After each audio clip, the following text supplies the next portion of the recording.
ബാക്കി കൂടി ഒന്ന് കാണാം.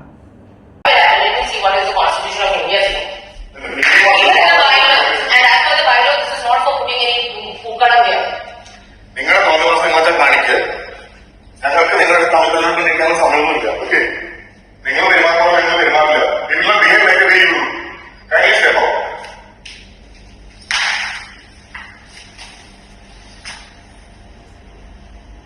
പഠിക്കുന്നില്ല, എല്ലാവരും പഠിക്കും. ഇതിന്റെ വീഡിയോ CCTV ക്ലിയർ ആയി കിട്ടും. ഞങ്ങൾക്ക് എവിടെ വേണം ഞങ്ങൾ വിളിച്ച് കാണിച്ച് അപ്പാർട്ട്മെന്റ് ജില്ലകൾക്ക് എല്ലാവർക്കും കാണിക്കും. കാണിക്കും. ഇങ്ങനെ ചെയ്യുമ്പോൾ ഇതെന്താ ചെയ്യുന്നു ക്ലിയർ ആയിട്ട് എത്തുണ്ടോ ഇല്ല.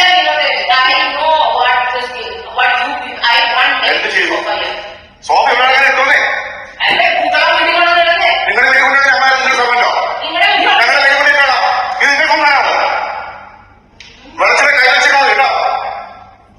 Have you booked this place for your people to sit here? Have you booked it? There is no booking for lobby because Then who wants to tell us that they took food? Wait, I have booking from 1 to 4. no, you go sit down there.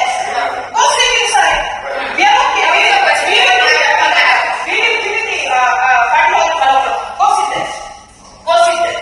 You can't use this place in the morning. I want my sofa to be. No, hello. This is not your sofa. It is association. Ask them to come and sit at that place. Ask them to do that. Association. You go ask them. Okay, you come and do this. I will remove it right away. What you will do the remote right away. We will show where you have to. Oh, you show. Yeah. Just make sure that all whatever how much for apartment you have, everything is there. So we go Pushal man. What is this? No, I don't want to tell this person that. You will be jealous that. Circulate a madness.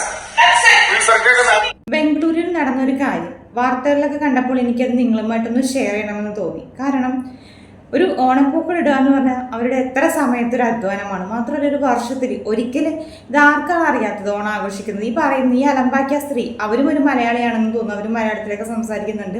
ഇനി അഥവാ ഒരു മലയാളി അല്ലെങ്കിൽ പോലും അതിൻ്റെ ഒരു പ്രത്യേകതകളും കാര്യങ്ങളും അറിയാത്തവരാരാണെന്നുള്ളത് നമ്മൾക്കറിയാം. നമ്മൾ യൂറോപ്യൻ കൺട്രീസിൽ അല്ലെങ്കിൽ പ്രവാസികൾക്ക് കൂടുതൽ അറിയാം. കാരണം ഗൾഫ് രാജ്യങ്ങളിലൊക്കെ ആണെങ്കിലും ഓണപ്പൂക്കൾ ഇടുമ്പോൾ ശരിക്കും പറഞ്ഞാൽ അറബികളായിക്കോട്ടെ എല്ലാവരും വന്ന് അവരത് എൻജോയ് ചെയ്യണം. അവരൊന്ന് വീഡിയോ എടുക്കും, ഫോട്ടോ എടുക്കും, നമ്മളൊരു ഓണസദ്യ കഴിക്കാൻ വരുന്നു.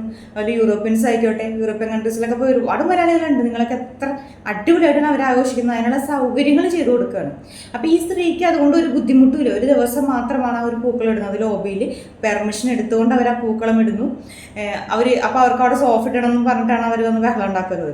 ഈ പൂക്കളം ഇടുന്ന സമയത്തൊക്കെ ഇവരെവിടെയായിരുന്നു? ഇതെല്ലാം ഇട്ട് ഇത്രയും ഭംഗിയായി അവരത് ചെയ്ത് ഒരു ദിവസമല്ലേ ഇടുള്ളൂ. അപ്പോൾ അത് എനിക്ക് തികച്ചും അത് അവർ വ്യക്തിപരമായിട്ട് അവർ വൈരാഗ്യം തീർത്തതാണ്. കാരണം അവർക്ക് അതുകൊണ്ട് യാതൊരുവിധ നഷ്ടങ്ങളുമില്ല. നടക്കാനുള്ള വഴിയുണ്ട്. ആ ഒരു ലോബിയിലാണ് അവരിത് ഇട്ടേക്കുന്നത്. അത് വീഡിയോ എടുക്കുന്നവർ പറയുന്നുണ്ടല്ലോ, നിങ്ങൾ പെർമിഷൻ വാങ്ങിച്ചു, അവർക്കൊരു സോഫ ഇടണമെന്ന് പറയുമ്പോൾ നിങ്ങൾ പെർമിഷൻ വാങ്ങിച്ചു എന്നൊക്കെ ചോദിക്കുന്നുണ്ട്. അപ്പോൾ അവർക്ക് എന്തെങ്കിലും കംപ്ലയിൻറ്റ്സ് ഉണ്ടെങ്കിൽ അവർ ആ ബിൽഡിങ്ങിൻ്റെ അഡ്മിൻ്റെ അടുത്ത് എന്ന് പറയും. എന്നിട്ട് അതൊരു മര്യാദ രീതിയിൽ രണ്ട് കൂട്ടർ നമ്മൾ പറഞ്ഞ് ആ ഒരു തീരുമാനം എടുക്കുകയല്ലേ വേണ്ടത്. നമ്മൾ രണ്ടുപേരുടെ സൈഡ് നോക്കുമ്പോൾ മറ്റുള്ളവർക്ക് ബുദ്ധിമുട്ടുണ്ടാക്കിക്കൊണ്ട് നമ്മളൊരു ഫെസ്റ്റിവൽ ആഘോഷിക്കാൻ പാടില്ല. എന്നാലും ഇതുകൊണ്ട് അവർക്ക് എന്ത് ദോഷമാണുള്ളത്? തീർച്ചയായിട്ടും അത് മലയാളത്തിൽ അവർ പറയുന്നുണ്ട്, പൂക്കളോട് ഇടാൻ പറ്റില്ല, നിങ്ങൾ അങ്ങനെയാണെങ്കിൽ എന്നൊക്കെ പറഞ്ഞാൽ വളരെ വ്യക്തമായിട്ടൊരു മലയാളം പറയുന്നുണ്ട്. അപ്പോൾ എനിക്ക് തോന്നുന്നത് അവരൊരു മലയാളം തന്നെയാണെന്നാണ് എനിക്ക് തോന്നുന്നത്. പിന്നെ പലർക്കും പല അഭിപ്രായങ്ങളായിരിക്കും. പക്ഷെ കണ്ടപ്പോൾ ഒരു വിഷമം തോന്നി. കാരണം ഇത് ഇന്ത്യയിൽ മാത്രമല്ല, ഇന്ത്യയിൽ ഇപ്പം നമ്മൾ മലയാളികൾ മാത്രമല്ല ശരിക്കും ഓണം ആഘോഷിക്കുന്നത്. മറ്റുള്ള സംസ്ഥാനങ്ങളായിക്കോട്ടെ ഓണം എന്ന് പറഞ്ഞാൽ എല്ലായിടത്തും മലയാളികളുണ്ട്. എല്ലാവരും എത്ര സന്തോഷത്തോടെയാണ് അത് സ്വീകരിക്കുന്നത്. അപ്പോൾ അതൊക്കെ അവർ ചെയ്തതിനോട് എനിക്കൊരിക്കലും യോജിക്കാൻ കഴിയില്ല. എൻ്റെ പേഴ്സണലുള്ള കാര്യമാണ് ഞാൻ പറയുന്നത്. എനിക്ക് ഒരിക്കലും യോജിക്കാൻ കഴിയില്ല. അപ്പോൾ നിങ്ങളൊന്ന് കാണണം, നമ്മുടെ സമൂഹത്തിൽ ഇതുപോലത്തെ വ്യക്തികളും നമ്മുടെ സമൂഹത്തിലുണ്ടെന്നുള്ളതാണ്. ശരിക്കും പറഞ്ഞാൽ ഇവരെ കണ്ടു പഠിക്കേണ്ടത് പുറത്തുള്ള ആൾക്കാരെയാണ്. അവരൊക്കെ എത്ര നമ്മുടെ കൂടെ ഓണസദ്യ ഒന്ന് കഴിക്കാനായിട്ട് നമ്മൾ വാങ്ങിക്കുന്നത് അവർക്ക് ഫിലിപ്പിനോസ് ആയിക്കോട്ടെ അല്ലെങ്കിൽ യൂറോപ്യൻസ് ആയിക്കോട്ടെ അറബികളടക്കം നമ്മൾ ഓണസദ്യ അവർക്ക് അതൊന്നും കഴിച്ച് ശീലമില്ലെങ്കിൽ അവരൊക്കെ ട്രൈ ചെയ്യാനും അതുപോലെ പൂക്കളിടുമ്പോൾ നമ്മുടെ കൂടെ വന്നിരുന്നിട്ട് ഇടാനും വീഡിയോ എടുക്കാനൊക്കെ നമ്മൾ എത്രയോ ആൾക്കാരുടെ കൂടെ കണ്ടിട്ടുണ്ട്, എത്ര വീഡിയോസ് നമ്മൾ കണ്ടിട്ടുണ്ട്. അപ്പോൾ അവരുടെയൊക്കെ ആ ഒരു സ്നേഹം അല്ലേ എത്ര നല്ലൊരിതാണ്.